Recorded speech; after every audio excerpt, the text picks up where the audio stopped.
কেন্দ্র এইচকে, তাই না? কার উপর অবস্থিত? এই যে y সমান 3x - 7 এত রেখার উপর অবস্থিত। সুতরাং এটার মান কত? k সমান 3h - 7, 2 নম্বর। আচ্ছা গেল। আর হচ্ছে এটা কত বিন্দুগামী? 1 1 বিন্দুগামী। আচ্ছা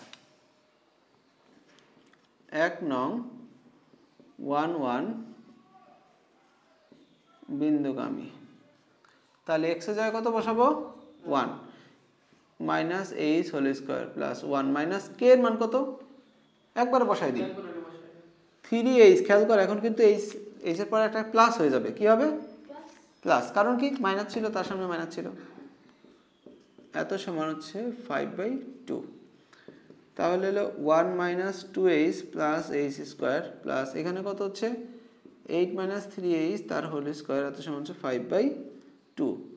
তাহলে 1 minus 2h plus h square plus 8 square minus 6টা 48h প্লাস 9h স্কয়ার 5/2। এই সমীকরণের মধ্যে খেয়াল করে দেখো h ছাড়া অন্য কোনো চলক নাই কিন্তু, তাহলে h এর মানই বেরোবে।